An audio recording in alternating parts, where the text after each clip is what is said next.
जाति धर्म नहीं है। अल्पसंख्यक एक स्टेट ऑफ माइंड है जिसमें लोग ये बताते हैं कि भाई मैं कमजोर हूं, मैं बहुसंख्यक के पीछे रहूंगा, आपको हमारी चिंता करनी है। कभी जैन को आपने सुना कहते हुए कि मैं अल्पसंख्यक हूं? कभी सिखों ने अपने आप को अल्पसंख्यक बताया? वो अपने आप को सिख कहता है जो समाज में अल्पसंख्यक है, लेकिन मुसलमान के बड़े बड़े दानिश्वर भी अपने आप को अल्पसंख्यक बताते हैं। ये इतना डर घुस गया। सज्जाद साहब के साथ मेरा बहस हुआ, हमने हमारी बात का उन्होंने समर्थन भी किया, आगे कहा भी कि राहुल गांधी और अखिलेश यादव को हम कह रहे हैं कि मुसलमानों को मुसलमान कहो, अल्पसंख्यक मत कहो। आप अल्पसंख्यक कब से हो गए भाई? 20 करोड़ आबादी की क्या समाज अपने आप को अल्पसंख्यक बता रहा है? दुनिया में सबसे ज्यादा, इंडोनेशिया के बाद सबसे ज्यादा आबादी आपकी भारत में है। आप अपने आप को अल्पसंख्यक जब बताएंगे तो इसका मतलब है कि आप कह रहे हैं कि बहुसंख्यक हमारे आगे चलेगा, बहुसंख्यक जो हमारे लिए तय करेगा वही हम उसको फॉलो करेंगे। यही तो भाजपा चाहती है। आपको लग रहा है कि भाजपा आपको चुनाव में हराना चाहती है। नहीं मेरे भाई, आपकी लड़ाई भाजपा से है ही नहीं। आपकी लड़ाई है आरएसएस से, आपकी लड़ाई है संघ से। और संघ एक विचारधारा आधारित व्यवस्था है। संघ गांधी मैदान में रैली करके नहीं बना, संघ कोई गठबंधन बनाकर नहीं बना। संघ को मानने वाले, उस विचारधारा के मानने वाले लोगों ने 3 पीढ़ियों से धीरे धीरे धीरे धीरे अपने विचारधारा को फैलाया है, तब आज देश पर शासन कर रहे हैं। और जो आप अपनी विचारधारा मानने वाले लोग हैं, वो सोचता है कि हमारा तुरंत गठबंधन हो और कल हम भाजपा को हरा दें और परसों से हमारा सब काम ठीक हो जाए। कैसे हो सकता है?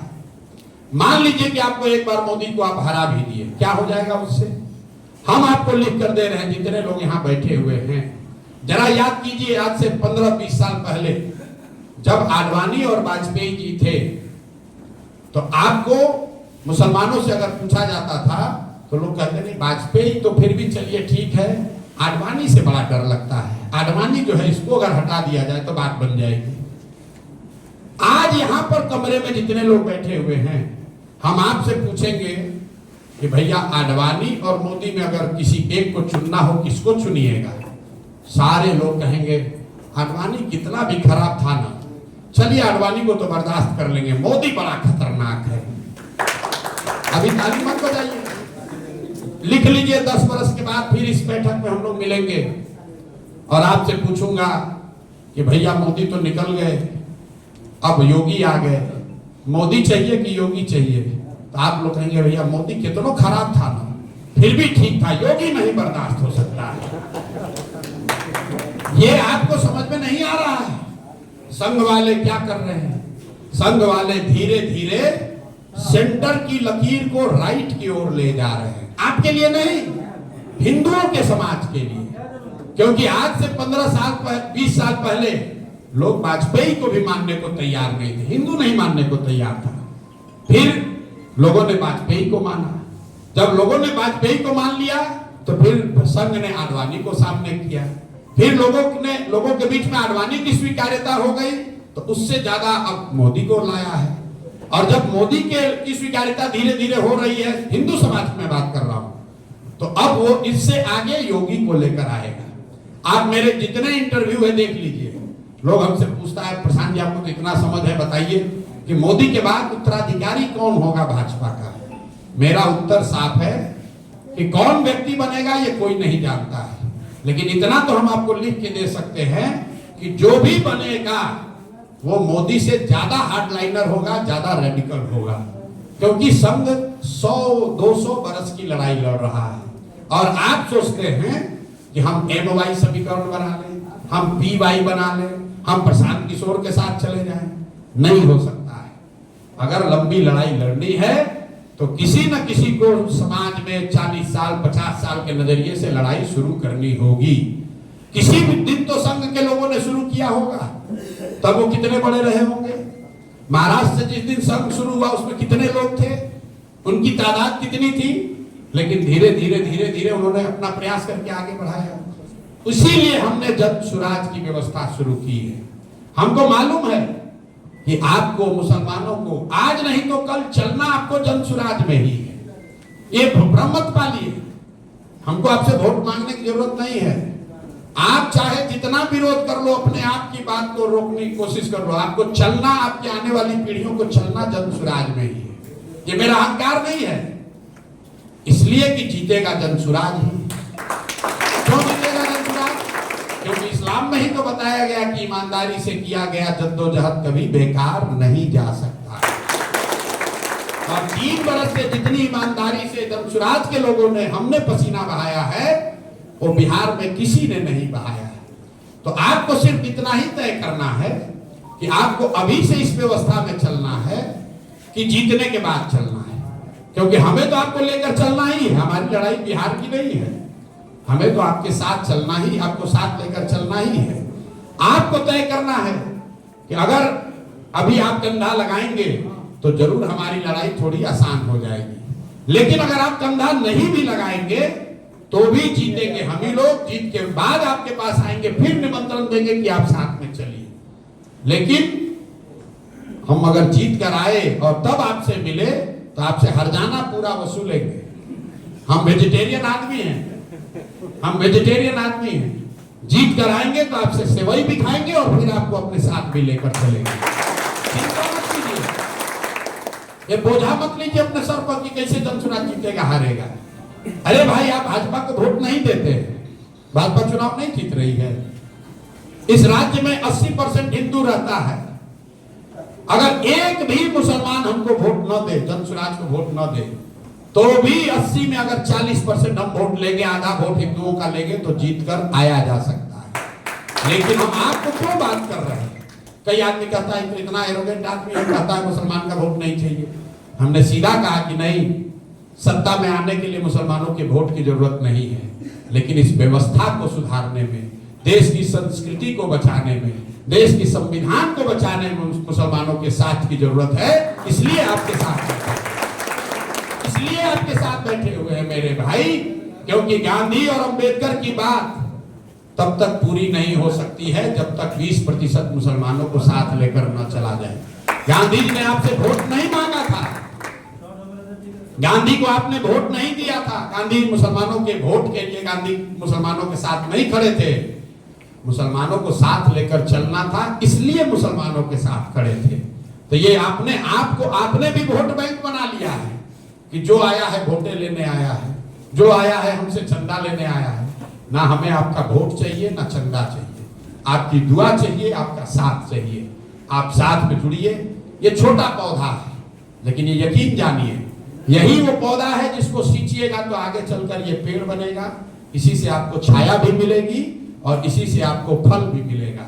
लेकिन मरे हुए वृक्ष पर जो लालटेन में आप किरासन तेल बनकर जल रहे हैं, उसमें अपने उसको खून से भी सींच दीजिएगा तो आप उसमें अपने बच्चों के लिए फल नहीं पाइएगा। लिख के ले लीजिए, ये मैं नहीं कह रहा। अरे भाई, कोई राजनीतिक पार्टी को वोट क्यों देता है? आप लोग तो इतने दानिश्वर लोग हैं। वोट देने की 3 ही वजह है। एक, आप चाहते हैं कि आपके समाज का विकास हो। दूसरा, आप वोट इसलिए देते हैं कि आप चाहते हैं कि आपका राजनीतिक विरोधी चुनाव हारे। तीसरा, आप ये चाहते हैं कि राजनीति में आपकी भागीदारी हो।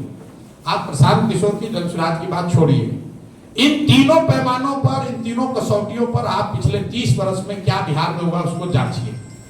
मेरे भाई, विकास का आलम यह है कि हम क्या बोलेंगे। आप तो और आपके समाज के बच्चे तो उस दशा में रह रहे हैं।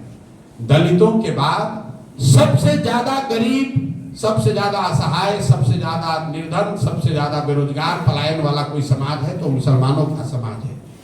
तो विकास तो आपको मिला नहीं। फिर आप कहते हैं चलो भाई कुछ नहीं तो हम लोग का अपना दल है, इसमें कुछ हम लोग को भागीदारी मिल जाएगी।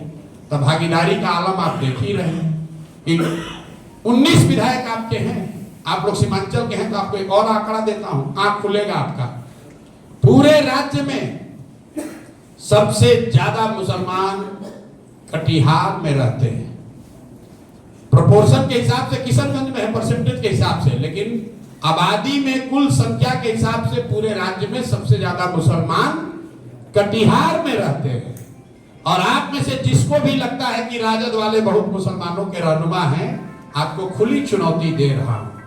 पिछले 25-30 बरस में विधायक एमपी छोड़िए, आज तक एक भी मुसलमान को कटिहार में टिकट नहीं दिया है राजद ने। आप लोग सीमांचल में रहते हैं, आपको नहीं पता होगा, जाइए और जाकर जांचिएगा, अगर गलती हो तो हमारे पास आइएगा। जिस राज्य के 2 करोड़ मुसलमान लालू जी का लालटेन से उनका घर रोशन किए हुए हैं, उस सीमांचल के कटिहार में राजद ने पिछले 20-25 वर्षों में एक भी मुसलमान को टिकट ही नहीं दिया है। और आप लोग फिर भी 5-5 लाख 7-7 लाख वोट दिए जा रहे हैं, अब फिर कहता है हमारा सुधार नहीं हो रहा है। कैसे होगा भाई, कैसे होगा? तो आपको विकास मिला नहीं, राजनीतिक भागीदारी मिली नहीं, फिर आदमी कहता है भैया हम लोग को कुछ नहीं चाहिए, मुसलमानों को खाली किसी तरह भाजपा को हरा दीजिए। तो चलिए इसी पर जांच लीजिए। 1990 से मुसलमान वोट दे रहा है राजद को, तब ओवैसी नहीं थे, तब जनसुराज नहीं था, आपने आंख बंद करके लालटेन को वोट दिया। 1990 में भाजपा का देश में 2 सांसद था, 1985 में, आज भाजपा का 240 सांसद है। बिहार में उसका 0 सांसद था, आज 30 से ज्यादा सांसद है। तो मेरे भाई, विकास आपको मिला नहीं, भागीदारी आपको मिली नहीं, और भाजपा को आप हरा पाए नहीं। लेकिन मुसलमान को कुछ नहीं समझ में आता है, कहता है हम लोग बहुत इमोशनल कौम है भैया, हम लोग एक बार जिसका हाथ पकड़ लेते तो उसी का पकड़ के चलते रहते हैं। अरे भाई, ये आप इमोशनल नहीं हैं, अपनी सलाहियत के न होने को इमोशनल कह के मत ढांकिए, ये आपकी गलती है। क्योंकि आपके कौम में कहा गया, पैगंबर साहब ने कहा कि इल्म हासिल करने के लिए चाइना जाना है तो जाओ, लेकिन मुसलमान अपने घर से भी नहीं निकलना चाहता है। उसको लगता है चलो MY है, इसी से चलेंगे। MY समीकरण है, लेकिन वो उल्टा हो गया है। हम आपको बता रहे हैं, अब MY नहीं है, YM है। जहां Y खड़ा होता है, M के लोग ईमानदारी से 100% वोट देते हैं, और जैसे ही M का कोई खड़ा हुआ कि 50% से ज्यादा Y जो है वो हिंदू बनकर भाजपा को वोट दिया। कुछ लोगों को लगता है कि अरे यादव हमारे साथ धोखा कर रहा है। ना, ये यादव आपको धोखा नहीं कर रहे हैं। अगर कल हो के आप फारवर्ड के साथ, ब्राह्मण के साथ, राजपूत के साथ, दलित कुशवाहा के साथ एक समीकरण बनाइएगा तो भी यही होगा। क्यों? क्योंकि विचारधारा के आधार पर अगर आप आंकड़ा एक देते हैं, याद रखिए, इसी आंकड़े में मुसलमानों की बदहाली और उसका आगे का रास्ता छुपा हुआ है। जब भी आपको ये लगे कि भाई आगे तो कोई रास्ता ही नहीं सूझ रहा है राजनीतिक तौर पर, बात तो ठीक है, विचारधारा का लड़ाई होगा, संघ की तरह लड़ेंगे, संगठन बनाएंगे, समाज को जगाएंगे। राजनीतिक लड़ाई कैसे लड़ेंगे, जीतेंगे, उसका रास्ता देखिए। आप भाजपा को वोट कितना मिला है? इस देश में भाजपा को 36% वोट मिला है। याद रखिए, इस देश में भाजपा को 36% वोट मिला। जिन सीटों पर भाजपा चुनाव लड़ी, क्योंकि 543 पर नहीं लड़ता है, उस पर करीब करीब 40% वोट भाजपा को आया है। इसको एकदम एक लाइन ये ध्यान रखिए, बाकी चीज अपने आप स्पष्ट हो जाएगी। जिन सीटों पर भाजपा देश में चुनाव लड़ी है, उन पर औसतन उनको 40% वोट मिला है। इसका मतलब क्या है कि 80% हिंदुओं के देश में 40% वोट अगर भाजपा को मिला है, इसका मतलब है कि आज भी आधे से ज्यादा हिंदू भाजपा के विचारधारा में यकीन नहीं रखते हैं, उसको वोट नहीं देते। तो जब भी कोई आपको आकर बताए अरे भैया सब हिंदू भाजपाई हो गया, तो उससे ये जरूर पूछिए कि 80% हिंदू रहता है तो 40% कैसे उसको वोट मिल रहा है। अब आपको क्या करना है? आपको हमको ये करना है कि जो 40% हिंदू, आधे हिंदू विचारधारा के आधार पर भाजपा के साथ नहीं हैं, उनके साथ अगर 20% मुसलमानों का राजनीतिक सामाजिक गठजोड़ हो जाए तो हम लोग हो जाएंगे 60 और भाजपा होगी 40, और उसी से सामाजिक राजनीतिक लड़ाई लड़ी जा सकती है। अब ये 40% कौन है? आपको लगता है यादव है कि दलित है, कुशवाहा है कि ब्राह्मण है? नहीं, अगर आप जातियों के आधार पर उसको देखिएगा तो कोई ऐसी जाति नहीं है जिसमें कि भाजपा का समर्थक नहीं है। आपको लगता है कि बिहार में सब आदमी जाति पर वोट देता है, हिंदू? आपने कभी अपने आप से पूछा कि अगर बिहार में सब हिंदू जाति पर वोट दे रहा है तो मोदी जी को किस हिंदू ने वोट दिया है? मोदी जी के जाति का तो बिहार में कोई नहीं रहता है। वो हिंदू बनकर वोट देता है, वो भाजपा के विचारधारा से वोट देता है। उसमें 50% यादव भी है, उसमें 50% ब्राह्मण भी है, उसमें कुशवाहा भी है, दलित भी है। लेकिन 50% हिंदू जो भाजपा को वोट नहीं करते हैं वो कौन लोग हैं? जो गांधी के विचारधारा को मानने वाला हिंदू है, वो चाहे किसी जाति का हो वो भाजपा से के साथ नहीं जाता है। जो बाबा साहब अंबेडकर के विचारधारा के मानने वाले हिंदू हैं, वो भी चाहे किसी जाति के हो वो भाजपा को वोट नहीं देते हैं। जो कम्युनिस्ट विचारधारा के मानने वाले लोग हैं, वो भी किसी जाति का हो वो भाजपा को वोट नहीं देता है। और जो लोहिया जयप्रकाश को मानने वाला हिंदू है, वो भी भाजपा को विचारधारा के आधार पर वोट नहीं देता है। तो अगर इन चार विचारधारा के मानने वाले लोगों को इकट्ठा कर लिया जाए, जो है राजनीतिक तौर पर इकट्ठा कर लिया जाए और उनके साथ मुसलमान साथी जुड़ जाए, तो कभी भी भाजपा उसको हरा नहीं पाएगी। यही जन सुराज का प्रयास है। इसीलिए आप देखते हैं कि इसके सिंबल में गांधी और बाबा साहब का फोटो है। कम्युनिस्ट तो हम लोग कर नहीं सकते क्योंकि कम्युनिस्ट अलग दल है। लोहिया जयप्रकाश के अनुयायी लोग अपने को क्लेम करने वाले लोग बैठे हुए हैं।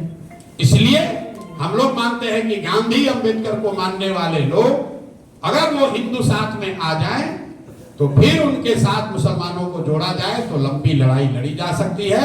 सिर्फ बिहार के नजरिए से नहीं, अगर बिहार में ये बात होगी तो ये बिहार तक नहीं रुकेगी, ये लड़ाई आगे तक चलेगी। और अगर आपको भाजपा को हराना है तो लड़ाई मोदी से नहीं है, अब अगली लड़ाई आपको योगी से है।